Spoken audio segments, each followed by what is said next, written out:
तो hello guys, video शुरू करने से पहले मैं आपको एक अच्छी न्यूज बताता हूँ। टेंसेंट कंपनी ने द अज़ूरा गॉड के सारे एपिसोड एक साथ ही रिलीज कर दिए हैं और जितना जल्दी हो सकेगा मैं आप लोगों के लिए ये सारे एपिसोड्स एक्सप्लेन कर दूंगा। तो चलिए जल्दी से शुरू करते हैं।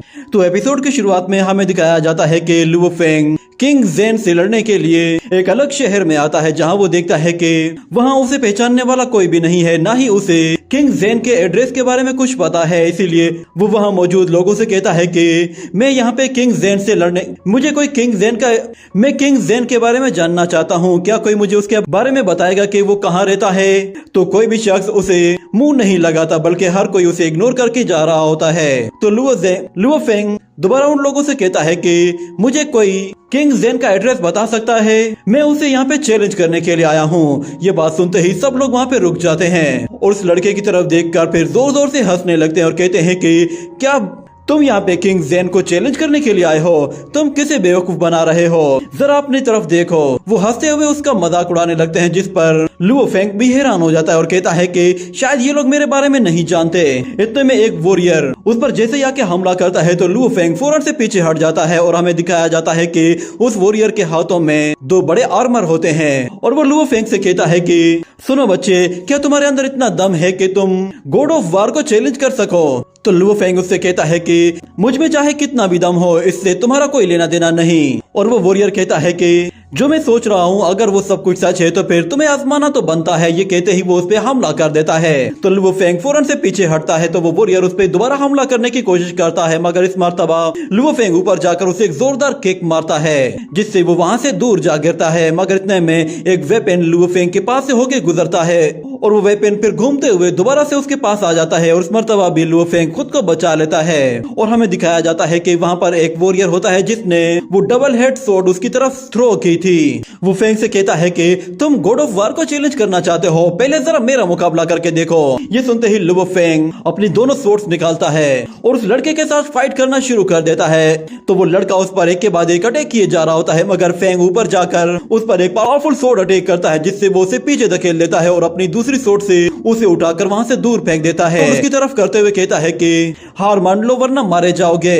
वो दोनों के दोनों वॉरियर उससे हार जाते हैं, जिसके बाद लुओ फेंग अपनी स्वॉर्ड रखते हुए वहां से जाने लगता है, जिस पर वो वॉरियर उससे कहते हैं कि तुम यहाँ से जा तो रहे हो, पर तुम्हें क्या मालूम है कि किंग जेन कहाँ है? तो लुओ फेंग उससे कहता है कि इससे कोई मतलब नहीं, चाहे वो कहीं भी हो मैं उसे ढूंढ लूंगा। ये देखकर वो लोग कहते हैं कि लगता है कि ये लड़का वाकई में किंग जेन को चैलेंज करने के लिए ही जा रहा है। लुओ फेंग छत के ऊपर से कूदता हुआ वहां से जा रहा होता है। इतने में दो लोग उसका पीछा करते हैं और लुओ फेंग जब पीछे देखता है तो उसे पता चल जाता है कि दो लोग उसका पीछा कर रहे हैं। लगता है कि शायद ये लोग मुझे चैलेंज करना चाहते हैं। ये कहते ही वो फौरन से उनके आगे आकर खड़ा हो जाता है, जिस पर वो दोनों ही वहीं पे रुक जाते हैं और वो दोनों एक दूसरे से कहते हैं कि हमें अलग हो जाना चाहिए।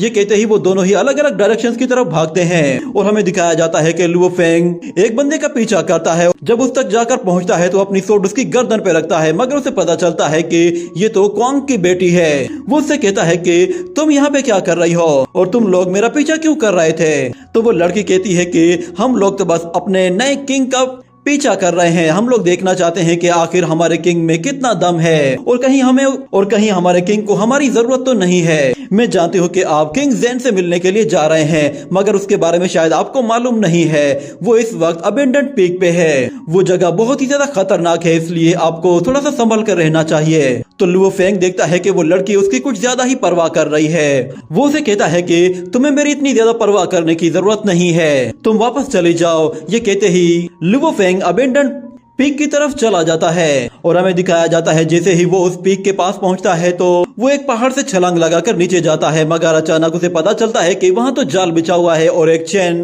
उसके पैरों से आकर लिपट जाती है और उसे घसीटते हुए अपनी तरफ खींचती है। तो लुओ फेंग फौरन से अपनी दोनों स्वॉर्ड्स बाहर निकालता है और अपने सामने आने वाले जितने भी पत्थर होते हैं उन्हें डिस्ट्रॉय करते हुए जाता है, मगर वो देखता है कि अचानक से जमीन के अंदर से बहुत ही बड़े बड़े नोकीले स्टोन्स बाहर निकल रहे हैं। ये देखते ही वो फौरन से पीछे हटने लगता है। वो स्टोन्स बहुत ही ज्यादा होते हैं जिसकी वजह से लुओ फेंग को भी बहुत ज्यादा दिक्कत का सामना करना पड़ता है। और हमें कुछ देर के बाद दिखाया जाता है कि वहाँ पे बहुत सारे स्टोन्स टूटे हुए होते हैं, मगर उनमें से एक स्टोन लुओ फेंग की बॉडी के अंदर घुसा हुआ होता है, जिसकी वजह से वो काफी इंजर्ड हो जाता है। मगर वो कहता है कि मैं यहाँ पे मरने वाला नहीं हूँ, मुझे कोई भी नहीं रोक सकता। ये कहने की देर थी कि अचानक वो जमीन हिलने लगती है और हमें एक बहुत बड़ी बॉल उसकी तरफ तेजी से आते हुए दिखाई जाती है, जिस पर लुओ फेंग अपनी जान बचाने के लिए तेजी से वहाँ से भागने लगता है। मगर वो बॉल बहुत ही तेजी से उसकी तरफ आ रही होती है, जिसकी वजह से वो उस बॉल से टकरा जाता है और जोर से जाकर एक पत्थर पे लगता है। और हमें दिखाया जाता है कि वहाँ पे एक खड़ा हुआ पत्थर जैसे ही उसके पास गिरता है तो वहाँ पर नीचे एक खाई होती है जिसमें लुओ फेंग गिरने लगता है, मगर वो किसी तरह खुद को एक किनारे से पकड़कर बचा लेता है। और वो नीचे देखता है तो नीचे बहुत ही नोकीले कांटे लगे हुए होते हैं। और दूसरी तरफ हमें कुछ असुरा वॉरियर्स को दिखाया जाता है। वो लोग कह रहे होते हैं कि इस लड़के की हिम्मत तो देखो, ये किंग ऑफ वार को फाइट के लिए चैलेंज करने के लिए गया है, लगता है कि इसे अपनी जान प्यारी नहीं है। इतने में वहाँ पर कुआंग आता है और उन लोगों से कहता है कि चलो तो फिर हम लोग एक बेट लगाते हैं, अगर मैं कहता हूँ कि ये लड़का जिंदा वापस आएगा। ये बात सुनकर वो वॉरियर हंसते हुए कहते हैं कि वो लड़का अभी यंग है, वो किंग ऑफ वार को बैटल में नहीं हरा सकता। और फिर उन्हीं शॉट्स के साथ आहिस्ता आहिस्ता उस खाई से ऊपर आ जाता है। इस सब से वो बहुत ज्यादा थक चुका होता है, मगर इतने में अचानक उसे एक लड़की की आवाज सुनाई देती है और हमें दिखाया जाता है कि उस ग्रीन मून के पास एक लड़की होती है। और लुओ फेंग जब उसके पास आता है तो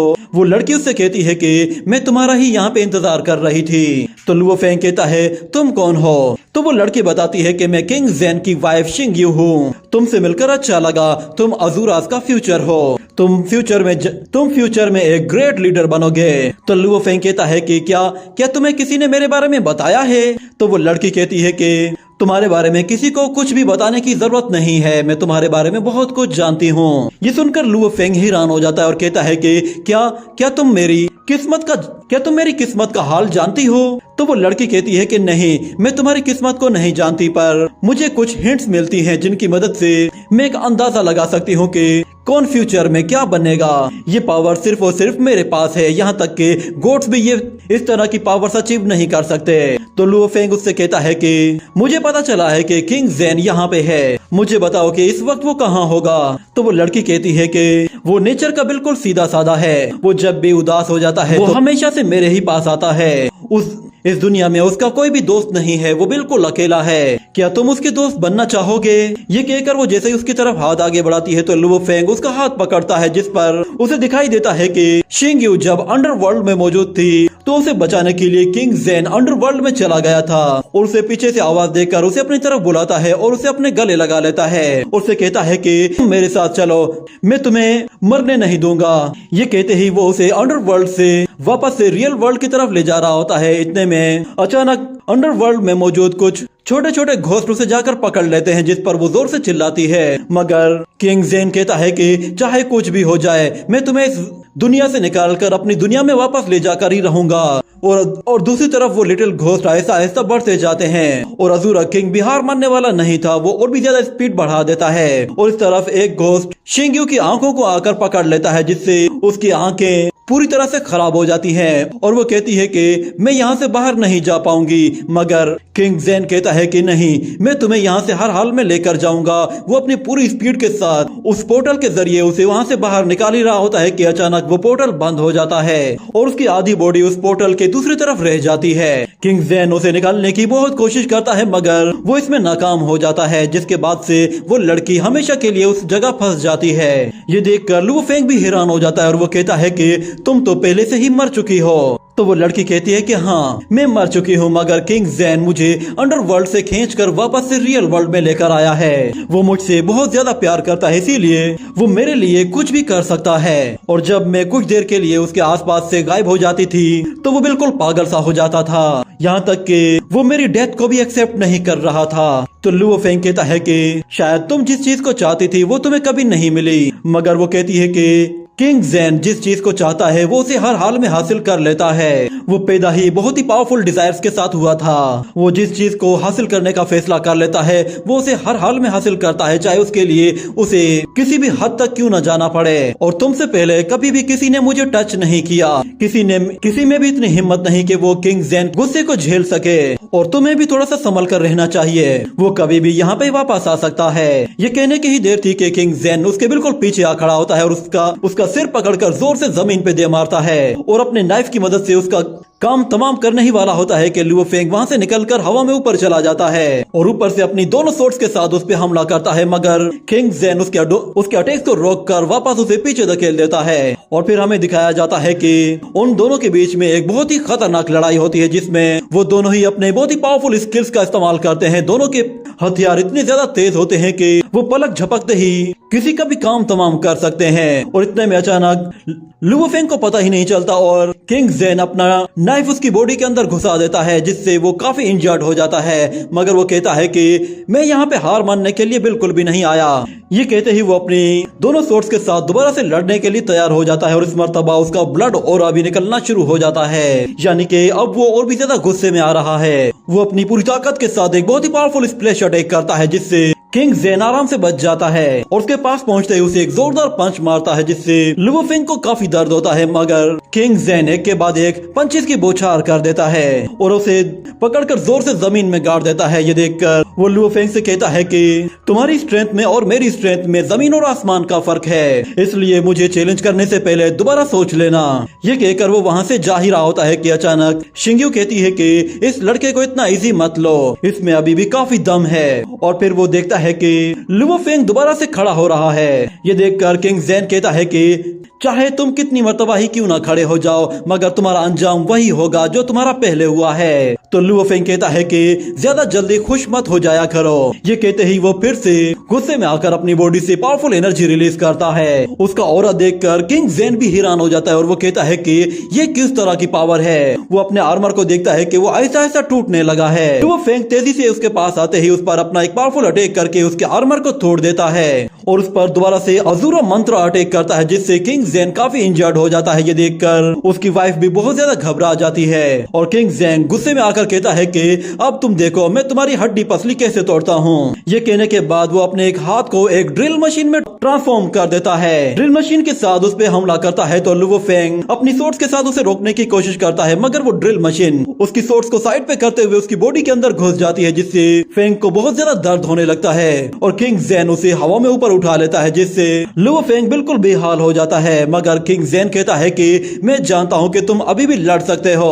ये सुनकर लुओ फेंग कहता है कि मैं इतनी आसानी से हार नहीं मानूंगा, मैं अभी भी लड़ सकता हूँ। ये कहते ही वो गुस्से में आकर अपनी सोर्ड से उस पे हमला कर देता है और वो सोर्ड जैसे उसके पास पहुंचती है तो किंग ज़ेन अपनी ड्रिल मशीन को दोबारा से आगे कर देता है जिससे लुओ फेंग को बहुत ज्यादा दर्द होता है और किंग ज़ेन उसे पकड़कर जोर से जमीन पे दे मारता है। और इसी के साथ ये एपिसोड यहीं पे ही एंड हो जाता है।